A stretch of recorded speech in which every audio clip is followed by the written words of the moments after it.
What's happening? It's been a minute. It's me, Mike. I'm here with my guy.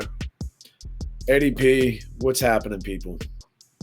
And you're now rocking with Sporting Convos with Eddie and Mike. And a lot, a lot has happened since the last episode. I don't even want to go through everything. We're going to just treat that as a time skip. If you're used to anime or any long-term show, you know what a time skip is. We're not going to forget that the last couple of months happened, but over the next few episodes, we'll be revealing what has happened since the last episode, as well as catching up what's currently happening in the sports world, especially in the DMV.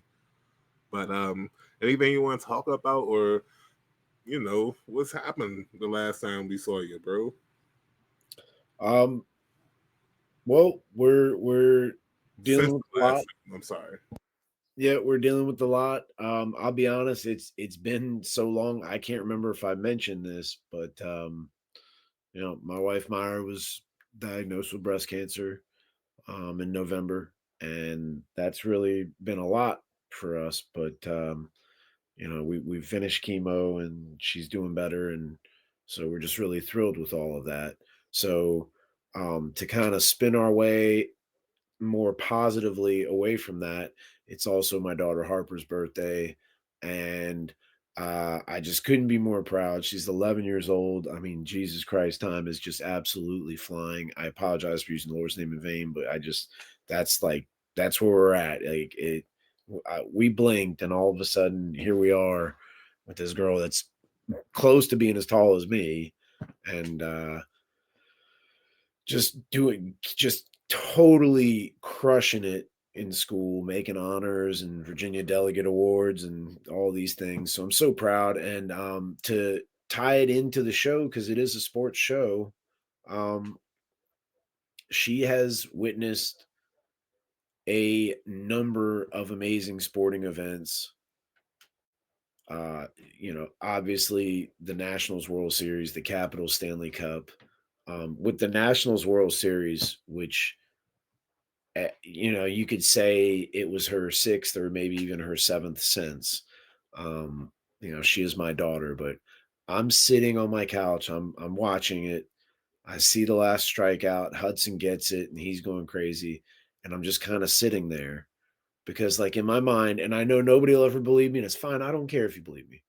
I had this thought way back in the day when they like during that season when they sucked. And I was like, dude, they're good enough to win the World Series because they had Soto, they had Turner, they had Rendon, they had Zimmerman, Howie Kendrick, Adam Eaton. Like they had a number of talented and skilled players. I know I left some guys out as Drupal Cabrera, Scherzer, Strasburg. I don't know why I'm leaving out the third. He was the Corbin. Those pretty much that was their pitching staff with some other guys filling in. You know, but any which way, I swore I was like they could do it. They really could, but I didn't want to post it or say it out loud and jinx it. So I'm sitting there and Harper says, "Is this real?" Like she's like saying, "Is this real? Is this real?"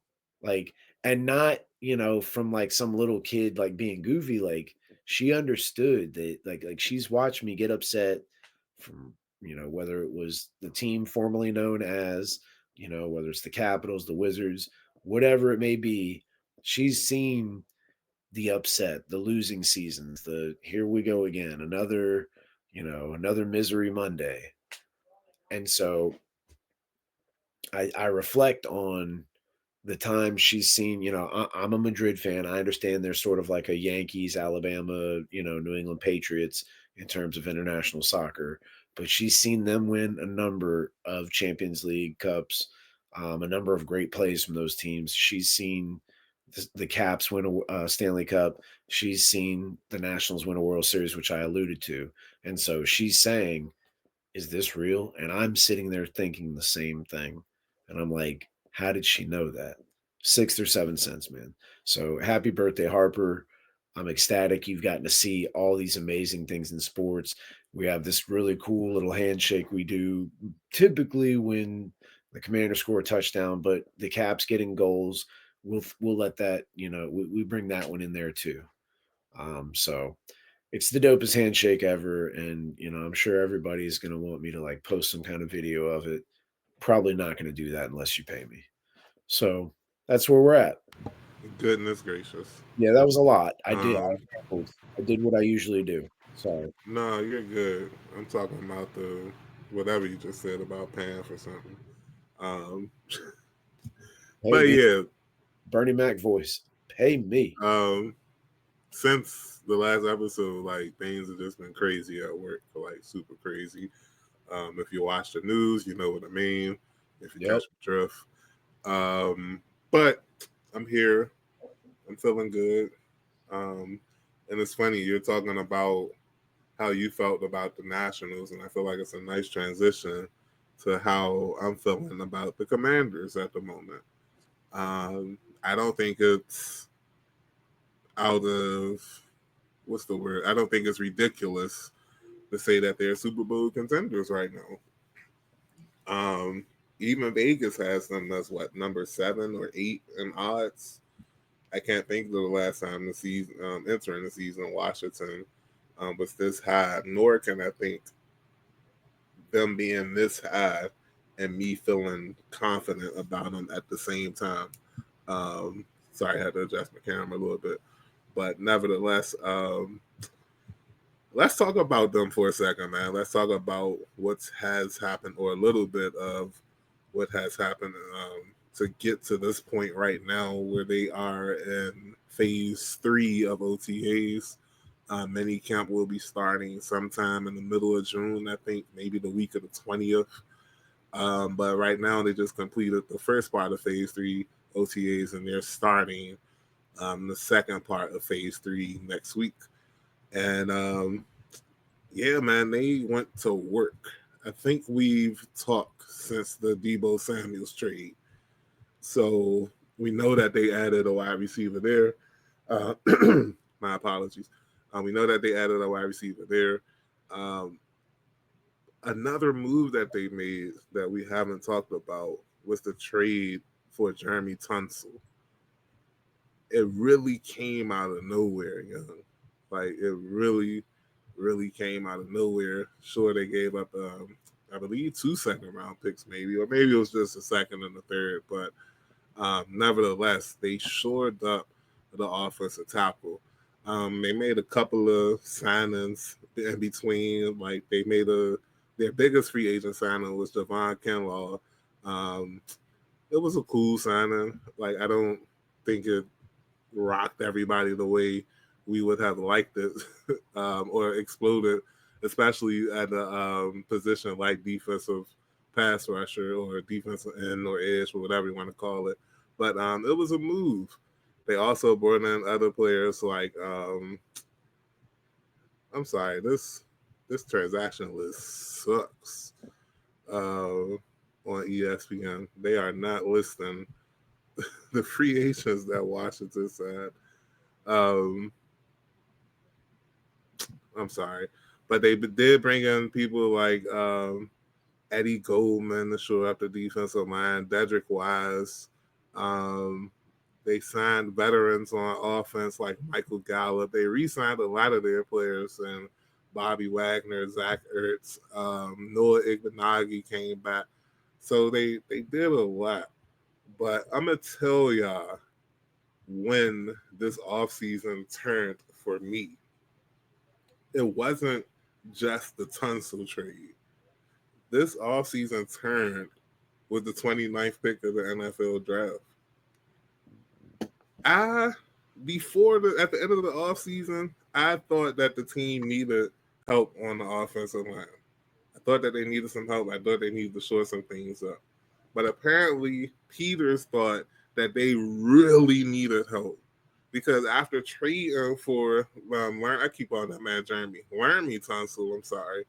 Um, After they traded for him, I'm like, oh, the offensive line is set. You got Tunsil on one side, you got Coleman on the other side, Cosme coming back, Allegretti there.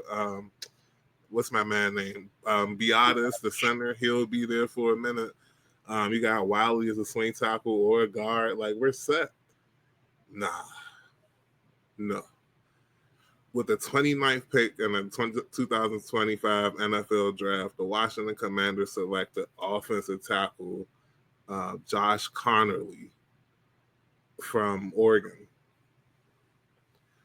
That showed me right there that what I thought about team building was just rocked on his head.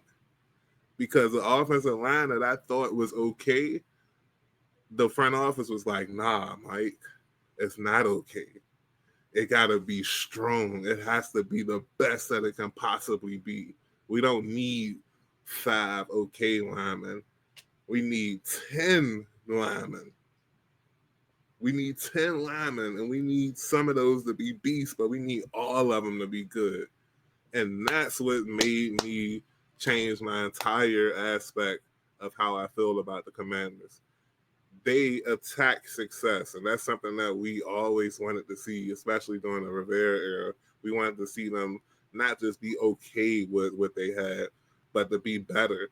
So to actually see them doing that now, when I thought the offensive line was perfect, I mean, not perfect, it was good enough. It made the NFC Championship game. You get some couple of pieces that you can develop or whatever, but you're good enough right now. Good enough isn't good enough to protect Jayden Daniels. And the reason that means so much to me is because of what happened in the rest of the draft.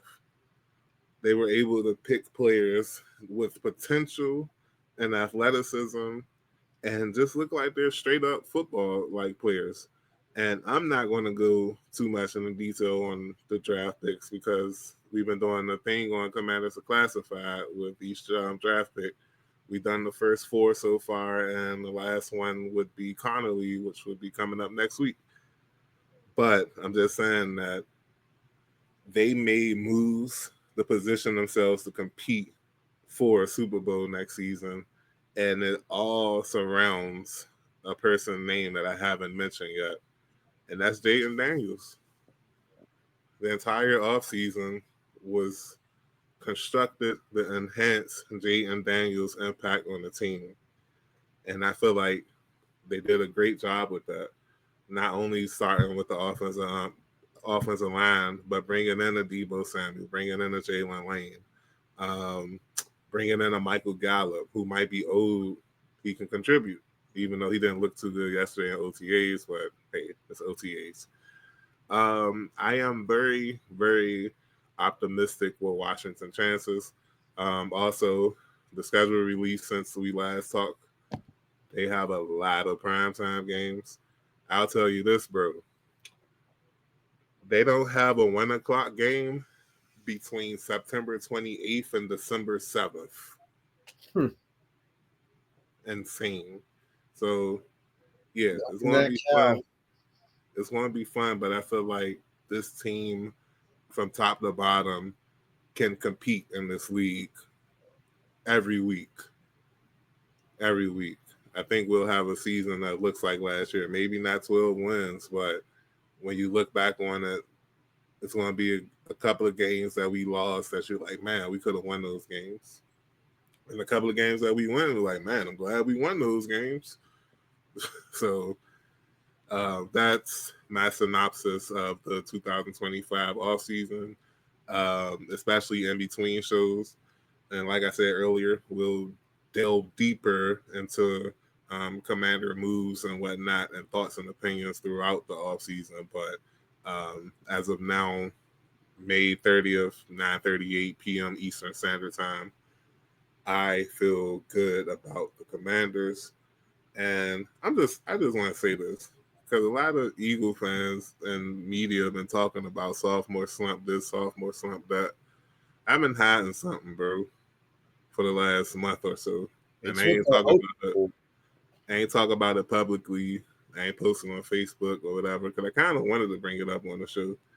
Um, I looked at the stats of the ESPN. I mean, I looked at the stats of the NFC Championship game on ESPN. I'm sorry, and I don't know if y'all know the metrics of the total QBR that ESPN uses, but anything over like a 75 is good quarterback play.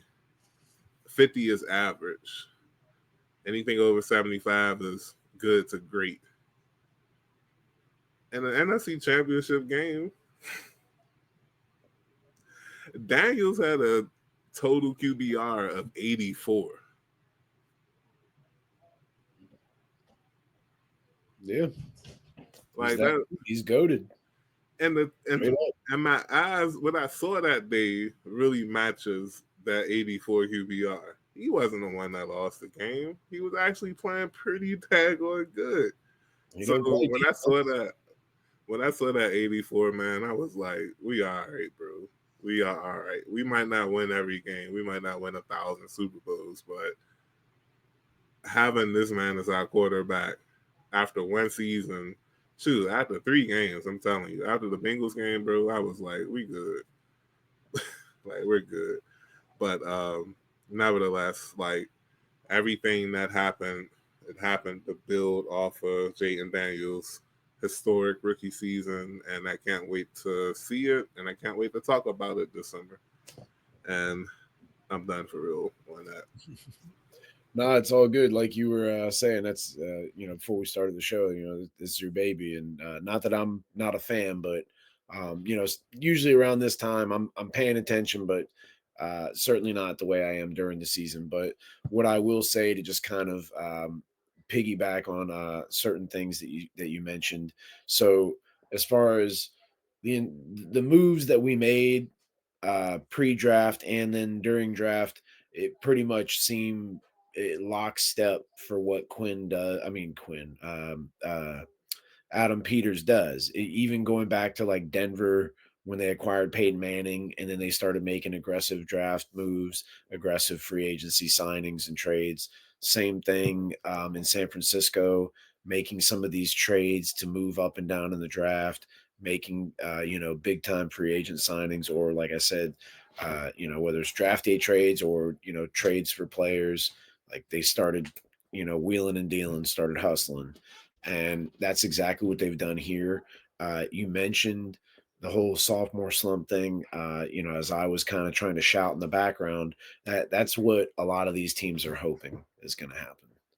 That's don't get me wrong. I'm not saying it doesn't exist, and there isn't like a reason that people mention it, especially for good players. C.J. Stroud would be a prime example. Unfortunately, I was rooting for him, but it's like it is a thing. But what they've done is they've tried to kind of do what they can on their end, providing additional weapons like a Debo Samuel, bringing in a Laramie Tunsil, drafting a Connerly, right? I think I'm saying that right. Drafting a guy like that, all of a sudden you've shored up your O line.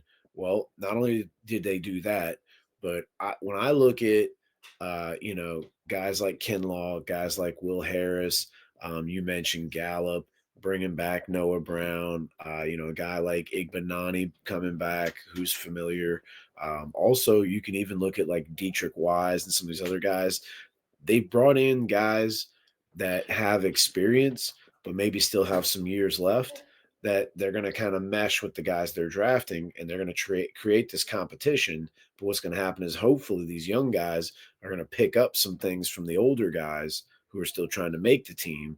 And through that sort of competition and kind of education on the fly, you're hopefully going to get some pretty good players and some pretty good spots there. Um, Another thing that will also hopefully ensure that the sophomore slump doesn't happen, as I mentioned, guys like Igbenani. You also got Noah Brown, Marcus Mariota, Tress Way. You got a number of guys on the team, as well as the coaching staff, that is pretty much intact from last year. The familiarity, the I don't need to learn something new. I can just kind of continue to get good at what we're already doing and maybe even expand on it. I think that is going to definitely pay dividends. Um, but I love it. I love everything we're doing. I think honestly, I think we got in a roundabout way, we got 2 steals with Connerly and then with Amos or Amos. He fell in the draft. I don't remember if it was grades or just off the field stuff in general, but he dropped a little bit. And I think if Lattimore can get healthy and return to that form, and now you got Amos on the other side, and then who knows if we still make a move for like a Hendricks. I don't think we're going to go after a Jalen Ramsey, which shocker, that guy wants off the team he's on now. Where have I heard that before? Anyway, um, I love everything we're doing. Love it. I'm all in. Um, I'm gonna go with a hot take.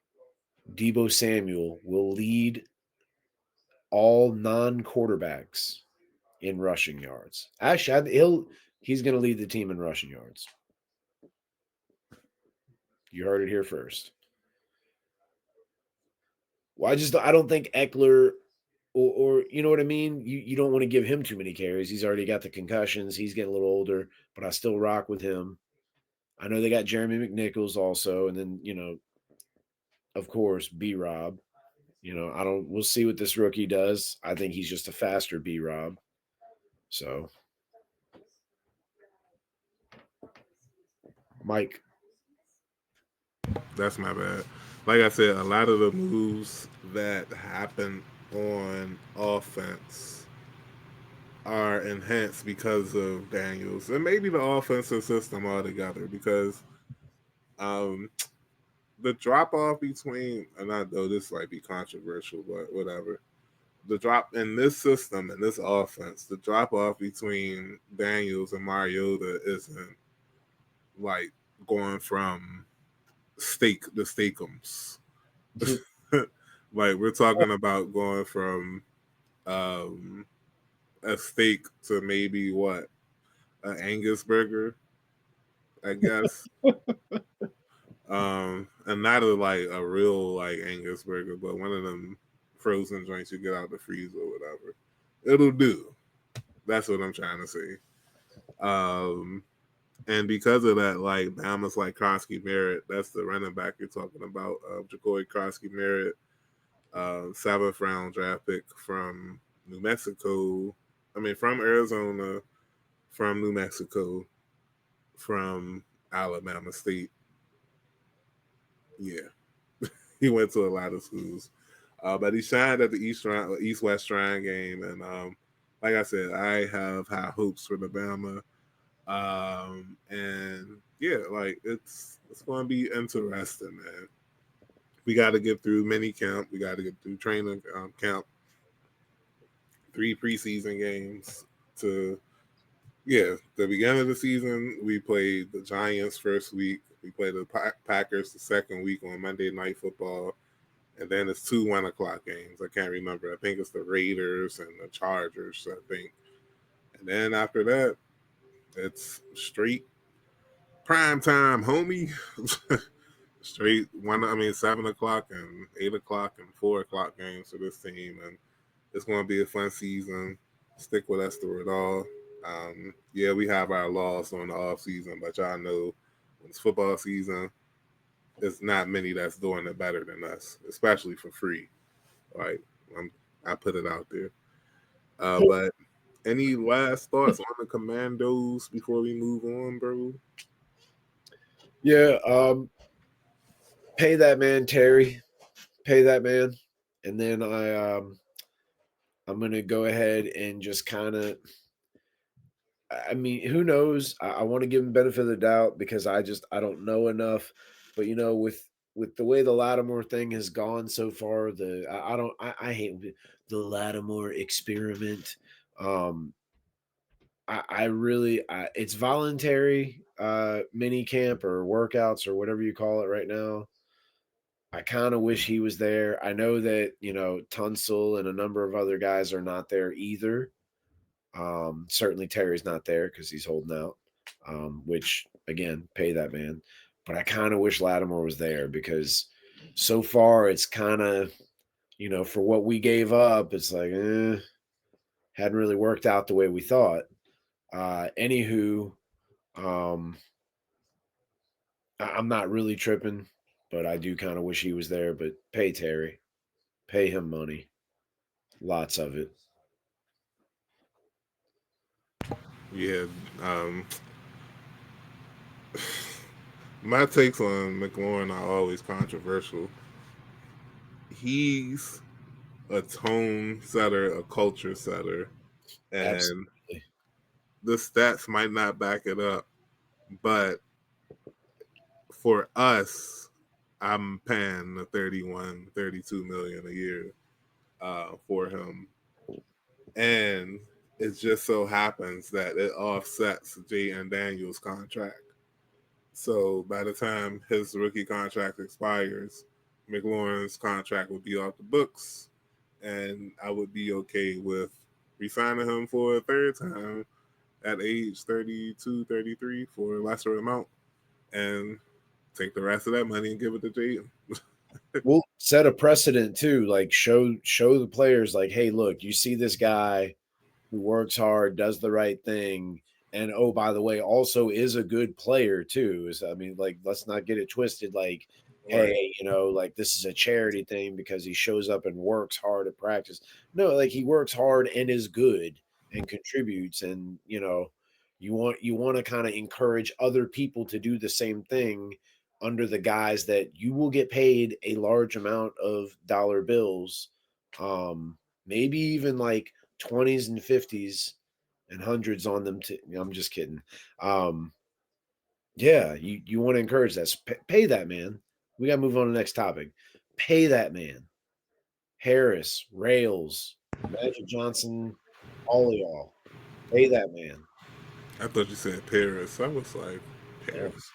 Oh, speaking of international cities, we didn't mention Washington will be playing the Dolphins in all. Madrid. That's part of that stretch of non 1 o'clock games. One of the 9 o'clock games just so happened to be 9:30 a.m. Eastern time. So yeah, but that's the last Commanders thing this week. We're moving to Cleveland, and now when you're talking about Cleveland, there's several people that may come first, but right now it's kind of Shedeur Sanders' show. Um, According to CBS Sports, on Wednesday, buy some stock in Sanders after Wednesday's Browns practice, as the fifth round pick is starting to make the quarterback competition interesting. ESPN Cleveland reported Sanders completed 7 of 9 passes and had 3 touchdowns and no interceptions during team drills. How did the other quarterbacks fare? Dylan Gabriel, the bum they picked in the mid rounds, went 11 for 16 with 2 interceptions, you got to be a bum. 2 touchdowns and an interception. While Joe Flacco went 9 of 14 and Kenny Pickett finished 9 of 16. Flacco threw a touchdown pass with no interceptions, while Pickett did what Pickett does: no touchdowns, no interceptions. Only reason I call Dylan Gabriel a bum is because it's not his fault. It's Cleveland's fault for drafting multiple quarterbacks in the draft with the picks that they had. I just feel like if they really wanted one of those quarterbacks, they should have just drafted one of those quarterbacks and not both of them. And just looking at Dylan Gabriel's tape compared to Shedeur Sanders, it's just I just don't understand why did they eagerly draft Gabriel over him just to draft him again when the tape kind of shows that Sanders was the better prospect. But I digress. As of now, he's looking good. It's still a long way to go, but um, if you're fighting for a battle in a quarterback room in 2025, and your competition is Joe Flacco, Kenny Pickett, and Dylan Gabriel, and Deshaun Watson, um, that's a good room to be in. This, like, if you it gives you a fighting chance, and that's what he has. And I'm pretty sure most of the football world is rooting for him, not because of who he is, but honestly because of the injustice that we endured during the NFL draft, where he dropped from a surefire top 100 pick to ended up drafting in the fourth or fifth round or something crazy like that. Like it was a drop that none of us saw coming. It was a drop that we think had more to do with things outside of football, not necessarily race, but things outside of football. And as football fans, we don't respect it. And like I said earlier, Cleveland drafting two quarterbacks was kind of like the ultimate slap in the face, even though it did give him his dream of becoming an NFL athlete. The road there, I don't bang with. I don't like it. I feel like it was purposely done. I ain't gonna say full on collusion, but I ain't gonna say I don't think he should have been drafted as late as he did. I'll just say Yeah, I mean, definitely a lot to I don't know, a lot to unpack there, Mike. I don't know, I don't, it's not that my feelings aren't the same, but I just the whole thing is a little bit perplexing. I can only look at information as I'll be honest, I did not really watch him play in college. And I don't say that from like a stance of I was, going out of my way to not watch him play. I don't watch as much college football as I used to, not near as much. Um, I do look at things where, and I get it. Colorado was in a rebuild, but try to win now at the same time kind of thing. They didn't have the kind of players that other teams had, minus his son and Travis Hunter. And they were trying to kind of slowly change that. But I don't think the record was that great. You could, I've thought about this because I can't put my finger on any one thing that would be that big of a deal because there are other I just know there are other players, whether at the position or not, that probably are similar to Shedeur in the sense that they're not just thinking about football. They want to maybe make music or, you know, wear nice watches and be flashy. He just happens to be under a little bit more of a microscope. I've seen people use the Manning thing, and I don't think it's totally the same thing. Um, I think in a roundabout way, you could say perhaps a little conspiracy when Dion says he wants to try to control where his son would play. But I think those other players, like Archie Manning, I think he did try to do that with Eli. I think maybe they were just a little more quieter about it. But I also understand how it could seem like I'm, maybe giving them a little bit of a pass, and maybe the NFL did as well because they're white. I won't not say those things. Uh, what I will say, as confusing as it was, again, Dylan Gabriel gets drafted, then they draft Shedeur. The table is absolutely set for him to kind of have like essentially a Tom Brady like thing go down. Now, hey, the Browns have a whole lot of other things to fix before they become the Patriots. But what I mean is individually, from a production, stat, talent, all that kind of standpoint, definitely. Shador, like it's the perfect situation for a prove it, hey, you guys all counted me out, but I didn't answer the phone or I didn't write back or whatever it was Geno Smith said, or they all wrote me off. I'm sorry. See, I ruined that. Damn it. Anyway, yeah, the table is set. The whatever analogy or sort of you know turn of phrase you want to come up with, it's right there. Because Pickett, while maybe there is still a chance for him to be talented, Pittsburgh got rid of him, then Philly got rid of him.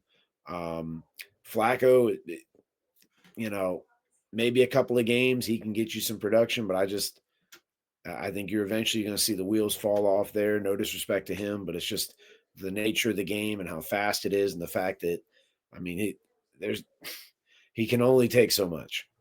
So yeah, table is set for him to shine and go out there and prove everybody wrong. Like I definitely see that.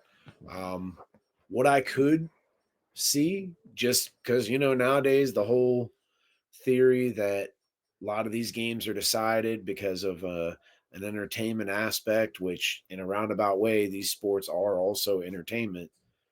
Maybe this was all part of a plan to just build all this up, and then the Browns somehow will be the next chosen team. I don't know.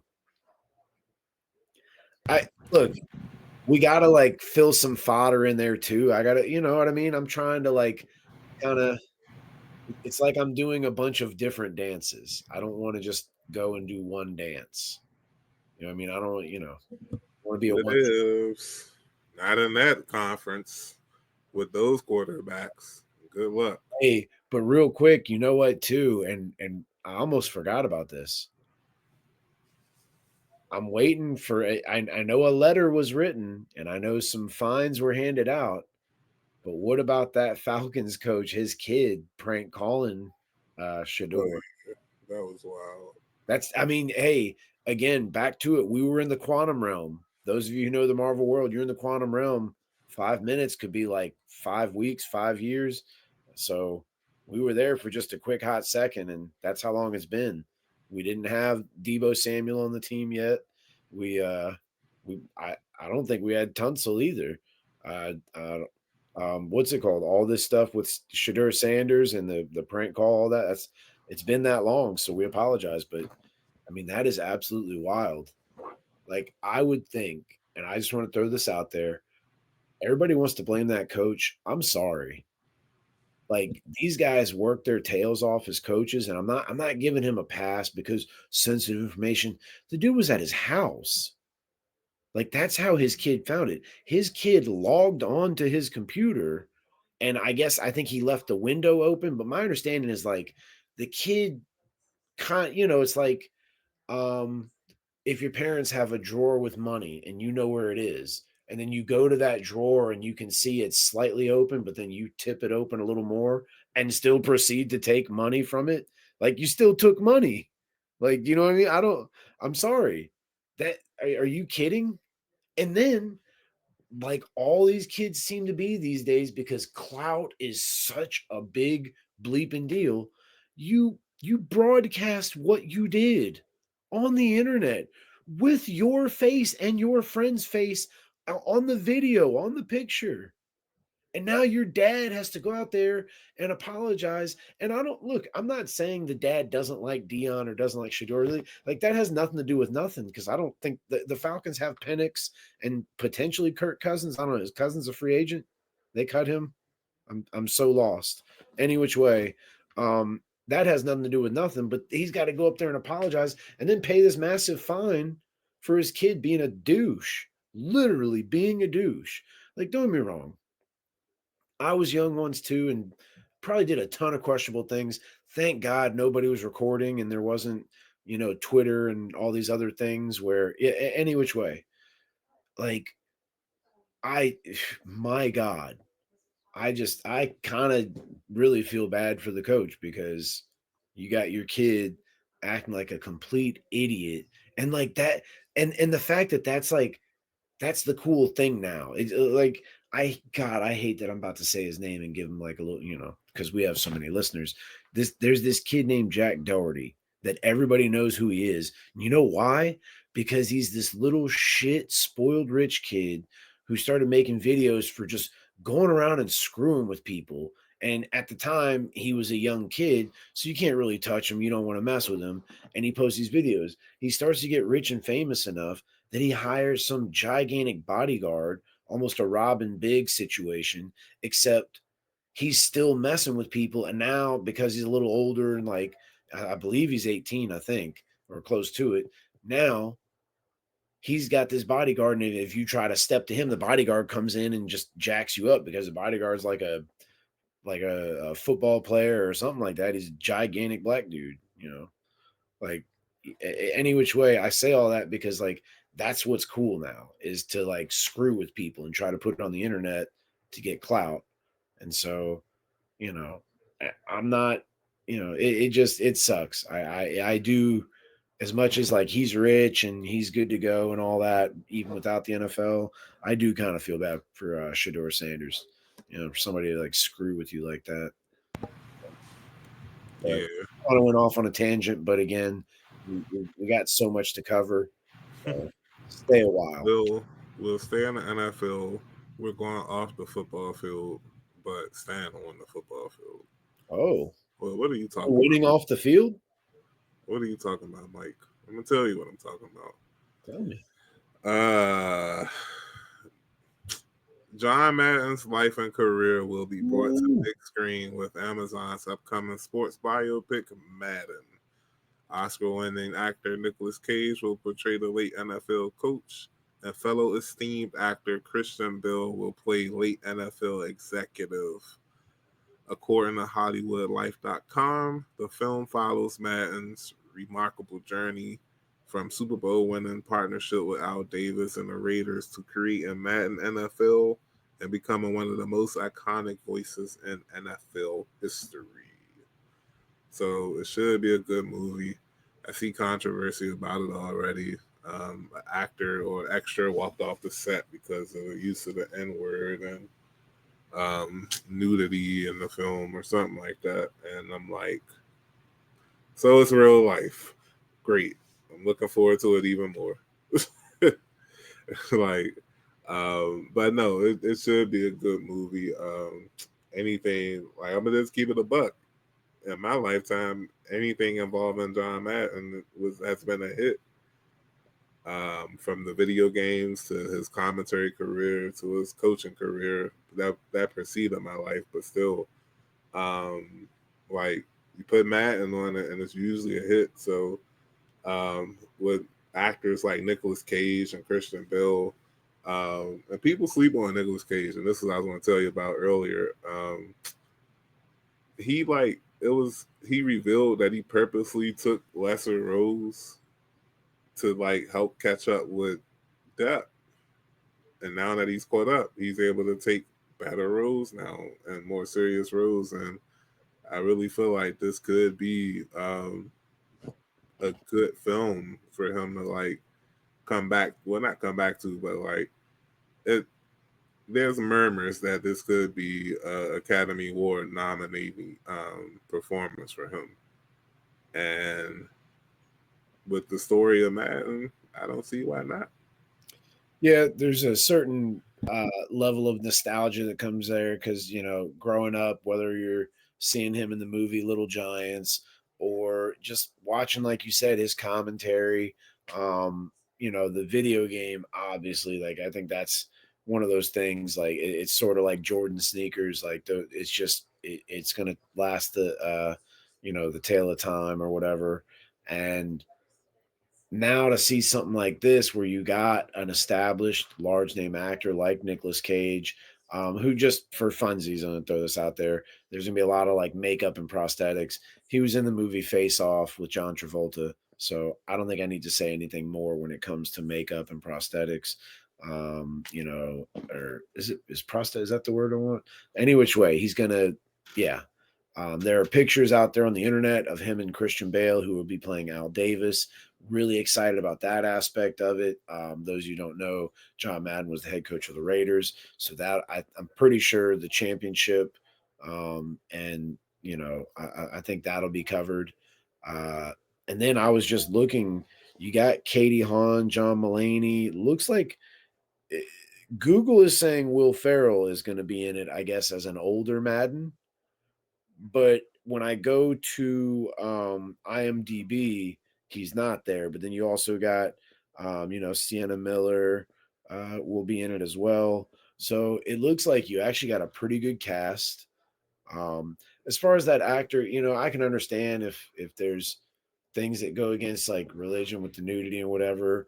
But this kind of like with the N word thing, don't get me wrong, it's not like I'm some white guy who just can't wait to say it or something. But this kind of reminds me of the Leonardo DiCaprio thing, like for Django, where he wasn't comfortable and Samuel L. Jackson, Jamie Foxx, I'd be like, hey, look, man, like this is for a movie. Like we get it. You don't feel this way.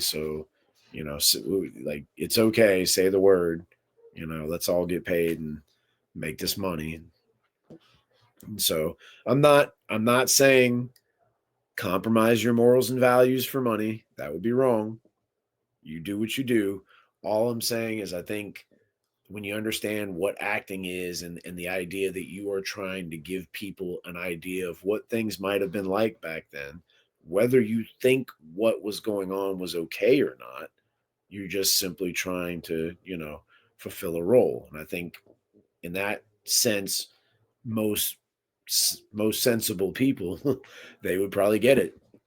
So yeah, I'm ecstatic. Like I said, the nostalgia thing is just a big deal. And then, you know, Raiders were a big part of football, and especially that '70s time period when Madden was the coach. And those, if I'm not mistaken, I think Madden won 2 championships, and I'm pretty sure those were the first. No, Madden won one, and that was the first championship the team had. Now, and I believe Al Davis was a new owner taking a chance on Madden as a new head coach as well, if I'm not mistaken. So yeah, there's a lot there. Should be cool. I'm excited to check it out. Always love a good football movie. Nah, it should be a very, very lit film.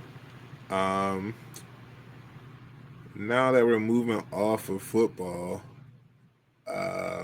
you wanted to talk about NBA, and I'll set it up by saying that right now the Oklahoma City Thunder are representing the Western Conference and the NBA Finals, and the Pacers are up 3-2 on the Knicks, and they will be playing Game 6 on Saturday night. And Pacers should win one of the next 2 games. I feel like they've been a better team. Wouldn't shock me if the Knicks came back, but yeah, it's been a weird NBA playoff, but a fun one nonetheless. At parity versus powerhouses, what are you seeing this postseason, bro? Well, I think it would certainly be interesting should the Pacers make it, where you have the Indiana Pacers, who, yes, Siakam's their leading scorer, but obviously Halliburton's extremely important. But they do that thing where they're just going to try to run you to death. And any given night, it could be Naismith, it could be Nimhard, it could be Halliburton, it could be any of those guys. Just the way they play and sort of kind of just run like an organized chaos sort of form of motion basketball. And you would have that versus OKC, who, yes, they put up a lot of points, but if you really pay attention to what they're doing, they're playing really good defensive basketball. They're out there on the perimeter, guys like Lou Dort, guys like Alex Caruso and Isaiah Hartenstein. Which, Mike, thank you again for giving me that little bit of credit, which maybe like 3.5 people saw on the internet. I did say guys like Isaiah Hartenstein and guys like Alex Caruso, if the Thunder were to go far, it would be that difference, because they brought in guys like that play defense, do the little things, are willing to, give up looks and shots, so that, maybe a guy like SGA or Jalen Williams, who tends to score a lot more points, could kind of get going, and it would benefit the team. Um, you need guys like that. I'd say Caruso was more prevalent this past series. Hartenstein the series before against Denver. But when you've got two guys like that who have experience, again, as I mentioned, to go with some of the younger guys like Williams, like Chet Holmgren, like SGA, it's a good mix of talent and experience, and I think that's what's kind of carried them through.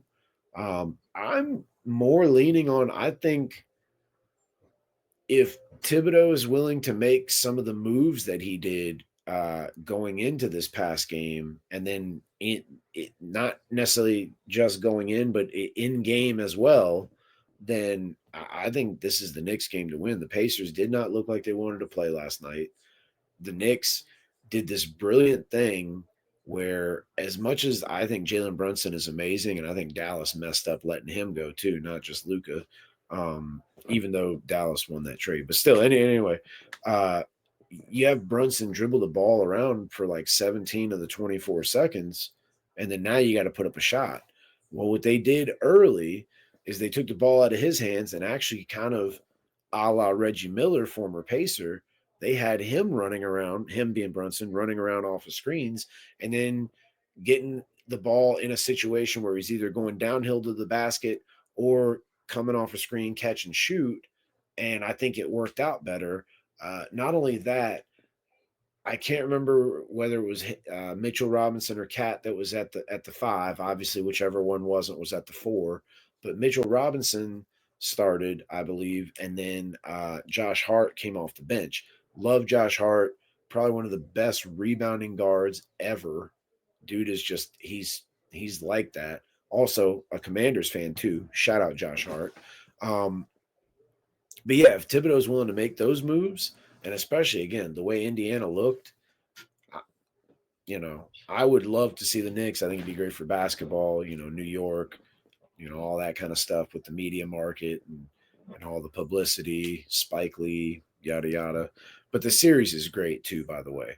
You really haven't had any blowouts. I think was it 2 games ago where Indiana kind of the score didn't really reflect it, but they for the most part dominated. You had Halliburton hit that shot to send it to overtime, and he thought it was a 3. Tried to do the Reggie Miller thing to Spike Lee. You got all these great things going on. You got 2 teams who play different but equally just tough basketball. Um, yeah, it's a great series. I think either team that wins, it'll be a fun matchup in the finals. I already mentioned, the Pacers and OKC and sort of the defense versus offense kind of game. It could be.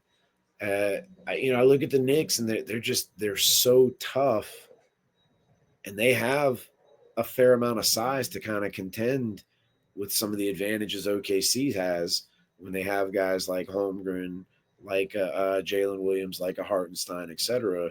Um, they've got some talent there too, but I think a lot of it depends on Carl Anthony Towns continuing to be able to get them points and play on that knee that he's playing on.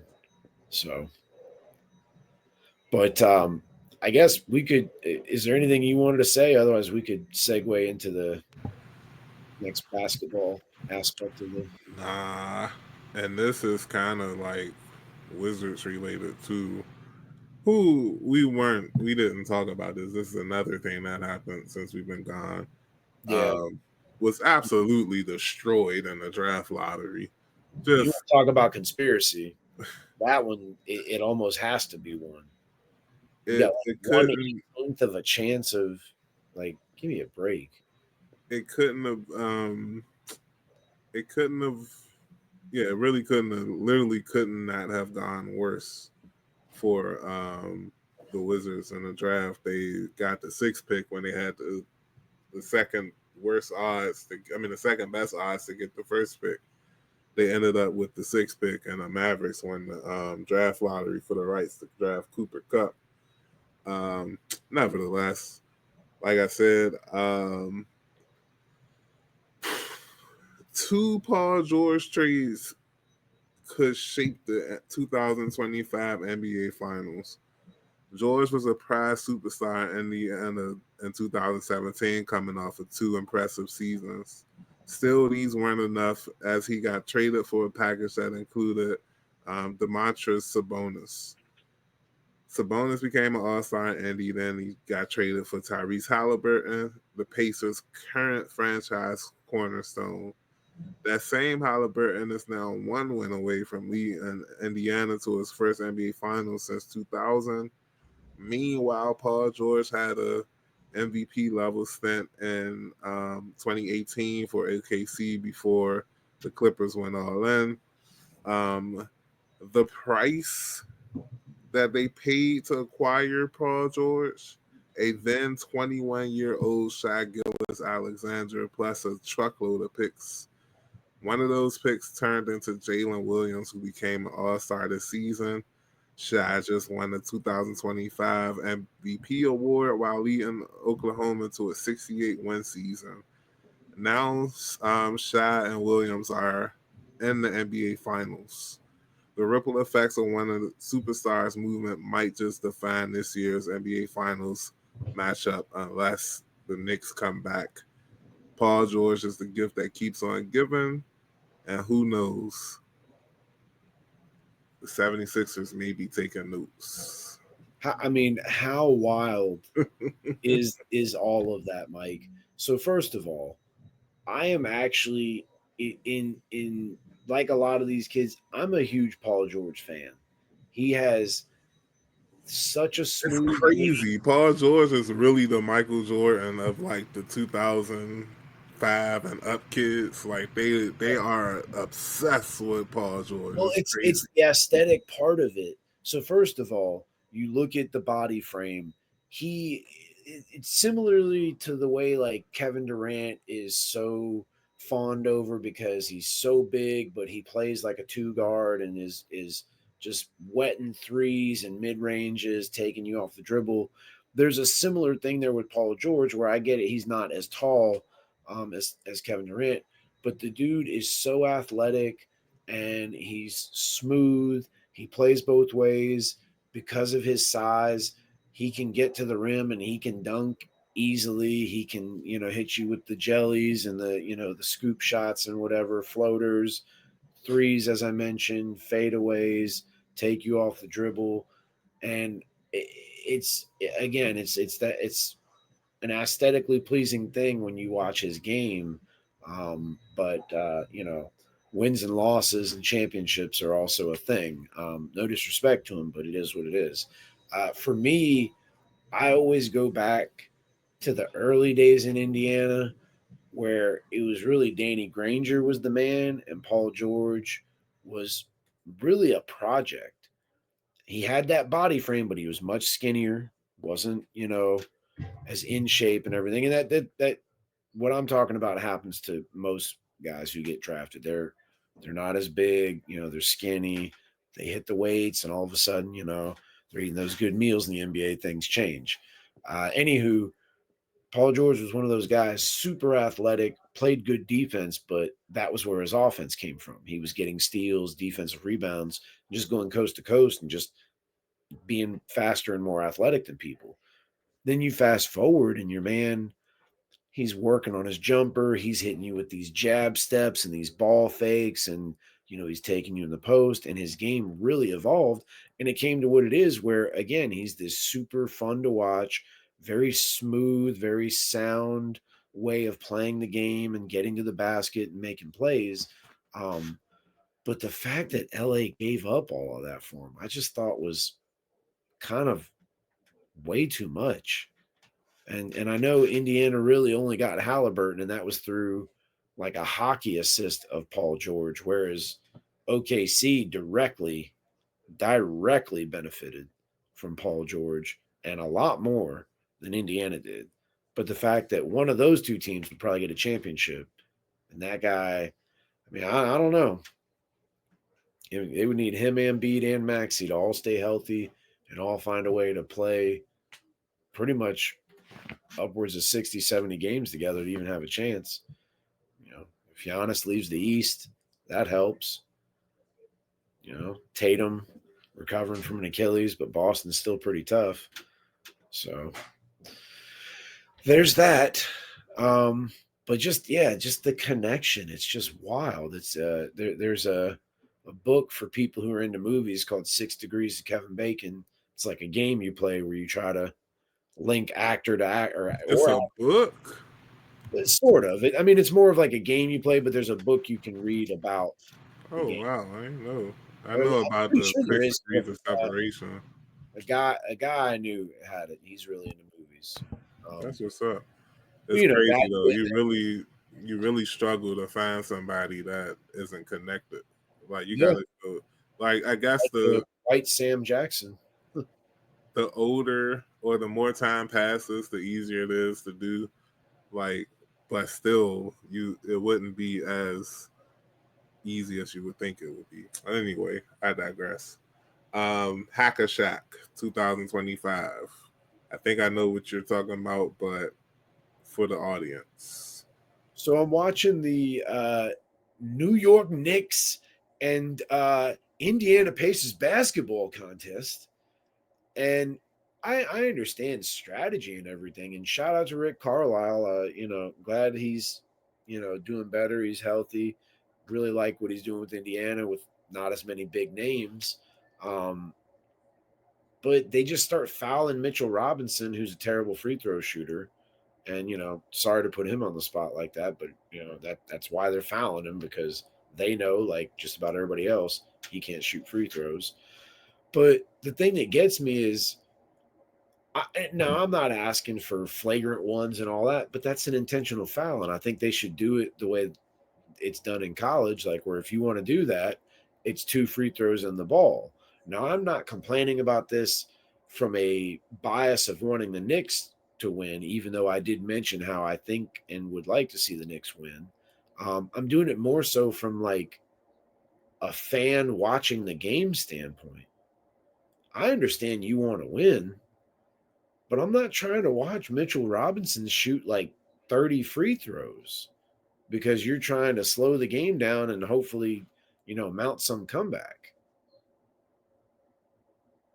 So now, when I it's close and both teams are doing it, that adds like a certain drama, because it's like, will they make the shot or won't they? But when you're just hacking one guy and not even allowing any offense, like, who wants to watch that? I understand what you mean for the entertainment aspect of it all, but strategically speaking, um, free throws are a part of the game, Oh, I and if totally you agree. if you Totally get agree. caught lacking on the court, not working on your free throws or being disciplined in your free throw shooting, I'm going to take advantage of it. And Thibodeau did the right thing by getting him the heck out of there because it was working. Like it was work. It only happened one time. He missed both free throws, and they were like, Yep. "Sub, Substitution. get him out." I mean, as soon as he was able to sub him out, he was out of there. But I mean, but like I said, that's what happens. Like, I'm very few are bigger Shaq fans than me, literally and physically. I mean, literally and metaphorically. But it was a weakness that he should have worked on more. Now, I'll agree with him when he says that, yes, when it was in the clutch moments, he made the free throws. I will agree with that. However, do you know how many more points you could have had, bro, if you took it more seriously? There were people that was like willing to work with you, and your pride and ego wouldn't allow you to better your skills at free throw shooting. See, I do It's agree not with like you that. couldn't shoot them. The Yeah, technique was just horrible. But I digress. that I definitely agree with that part, and I'll kind of take it a step further and apply it kind of across the game. Like in some ways, I think the overall talent, athleticism, bigger, stronger, faster, all that, it definitely applies to today's game versus yesteryear's game.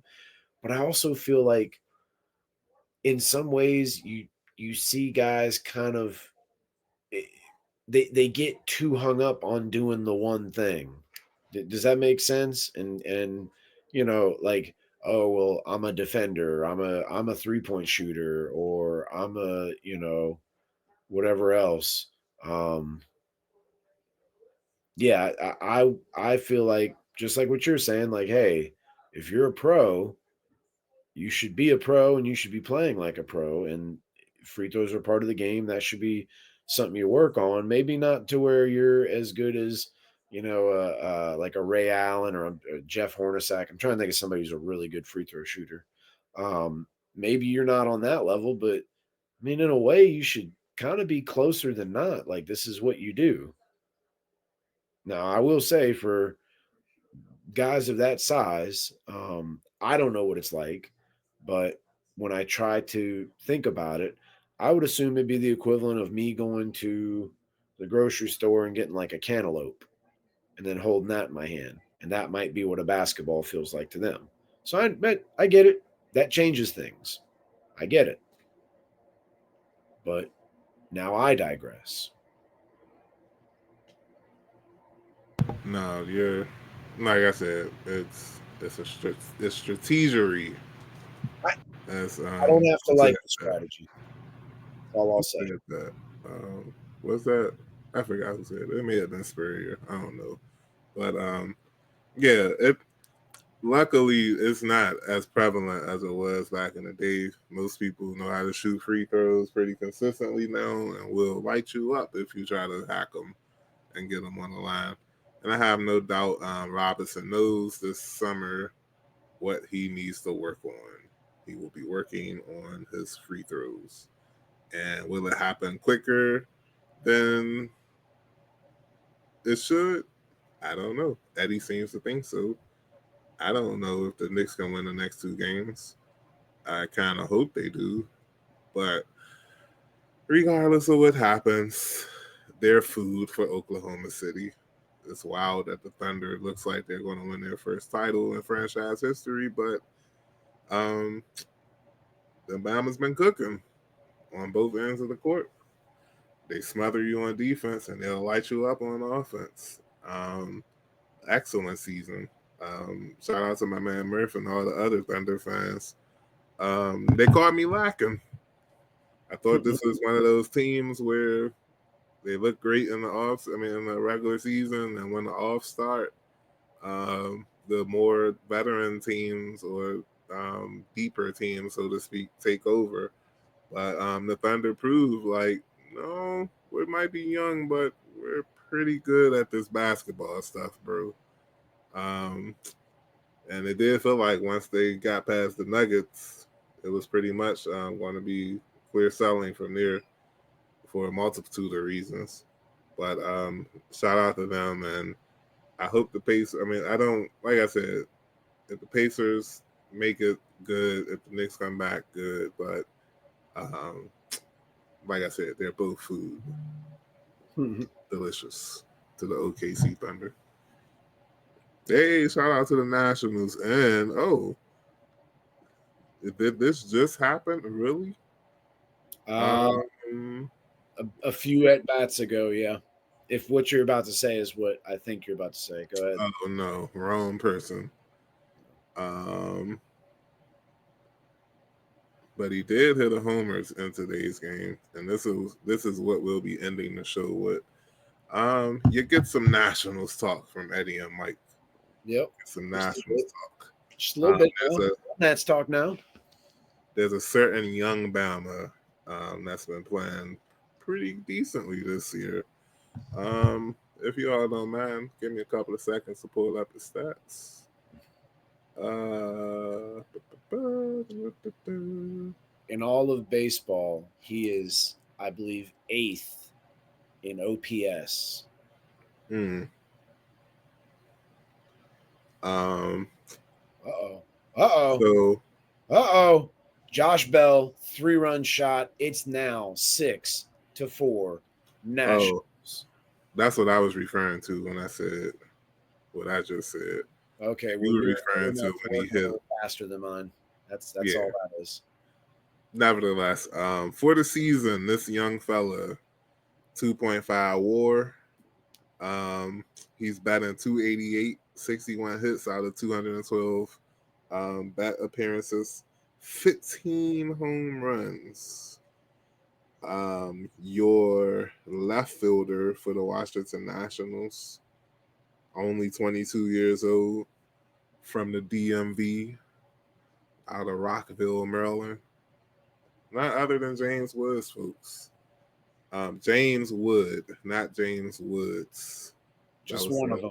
My tongue was James Wood. He cooking, man. And is he on the level of Bryce and Soto? Who knows? I'll say this. I like how Mike Rizzo, the general manager for the Nationals, is able to rebuild teams here and there when he needs to. And Wood is going to be a central piece in the Washington Nationals' future. And he might not reach the status of Harper, who won an MVP, or Juan Soto, who led the team to a World Series. But I don't see why he can't approach that and be the best player on the Nationals. So far this season, maybe you can tell me. I haven't watched any games yet. But I feel like between him and Josh Bell, They're kind of battling it out. My man, I forgot the shortstop name. CJ Abrams. Abrams. Yeah, I believe he's injured, or if He's he's playing not, he tonight. just came back like within the last week or month or so. I'm sorry, He's but been playing. okay, cool. So yeah, they got something going, man, and I feel like once they get the pitching good to up and come running, Nationals gonna be back. But this is about James Wood and his future, and it's bright.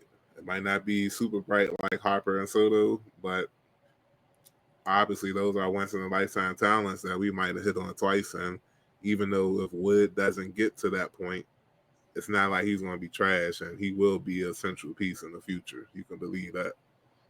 DMVO.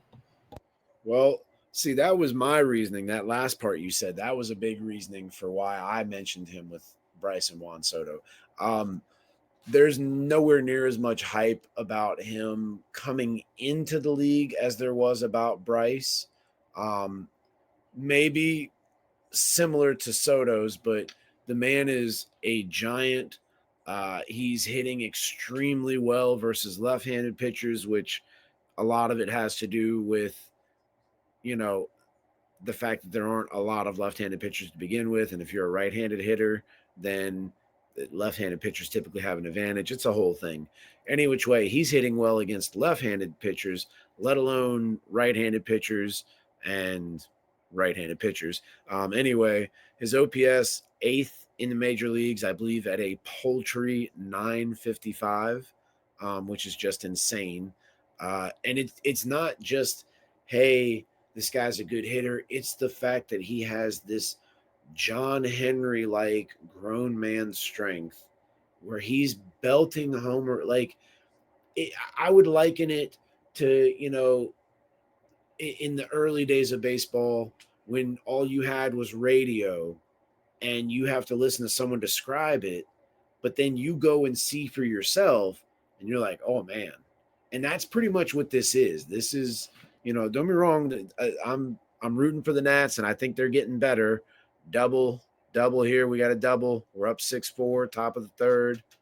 Oh my God. Is he going for three? He went for three. My man Tanya.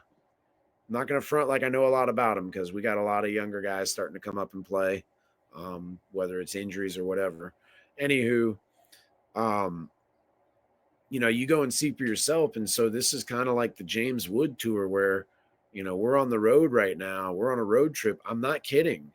And you listen to Grant and Danny, and then they bring on guys from, that work the beat for whatever team we're playing. And that's what get talked about is what they're seeing. And then what they actually see for themselves in person. And the dude's just a beast. Now, again, my reasoning for bringing this topic up is the future. Do you know what else James Wood, Bryce Harper, and Juan Soto have in common besides being drafted by the Nationals? They're all represented by Scott Boras. Does anybody want to take a wild guess at what Scott Boras is known for? I mean, you could just simply look at what Juan Soto's done. Getting people paid. And I mean, he's been, look, pardon my language, he's bending teams over a barrel for these players. He is running off with all the goodies and he ain't sharing. And so someone like James Woods, what he's already doing now, because let's not get it twisted. He's a rookie, but he is, when I say OPS eighth in all of Major League, that's all players. So it's not just, hey, these are great numbers for a rookie. These are great numbers for a ball player. Now, he's not Judge or Ohtani, but the numbers are not, he's flirting with those tiers of players, and I worry, especially with whatever it is that's going on with the learners. I know the father passed away not long ago, but they got to start paying people, man. That's the biggest problem. They are not wanting. Hopefully, we won't have to worry about them for too much longer, man. The Oh, only they, bad I part have, is they're that trying to sell the team. Maybe Leonsis will yeah, buy it. that's the only bad part is that Leonsis was like the number one contender, and I'm like, I don't want him as the owner either. Huh, But why not? I mean, look how long it took him to finally do the right thing with the Wizards, and you expect me to for him to have the same Yeah, insight and I don't know. wherewithal with baseball? Like, is he going to let Mike Rizzo do his thing, or is he going to try to keep James Wood forever when every sign says trade him? Maybe. But I digress. I chuckled earlier. I wasn't laughing at you. I saw something on social media. I don't know if it's real or not, but when they were saying like when Derek Carr retired, he said at least I got more passing yards than Joe Montana, and I was like, ugh, that's why contacts matters, man. You just Yep. can't be throwing out numbers out there without contacts because I promise you, if Joe Montana played in these days, he having 4,000 yard seasons like it's going out of style. If Obama like